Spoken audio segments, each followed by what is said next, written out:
collapse of the housing market began many years ago.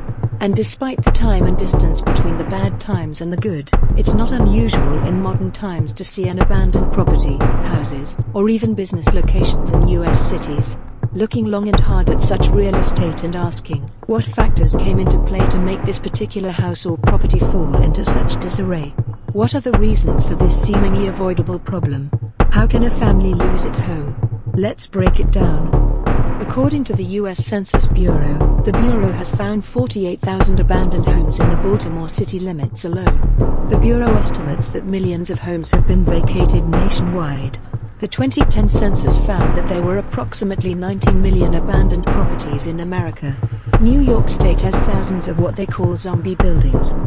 There are times when the renovation or replacement of a building is just not cost-effective. A home, for example, may need rewiring, replumbing, foundation repair, and concrete replacement. Too often the price for bringing a house back to life is prohibitive. Environmental regulations often require homeowners and businesses alike to get rid of their septic tanks or old wiring. There is the asbestos factor, along with lead-infused paint, about which to be concerned. The cost of refurbishing such pieces of real estate can be more expensive than it would be to build another house. The Great Recession of 2008. Kimberly Amadeo, writing for The Balance, says because of deregulation, banks began to demand more mortgages. When, in 2004, the Federal Reserve raised the interest rate, banks were charging each other to lend Federal Reserve funds just as new rates on mortgages reset. Housing prices started falling and supply outweighed demand, by far. Homeowners could not afford their payments and couldn't sell their homes.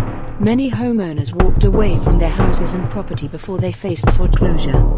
The death of the surrounding neighborhood.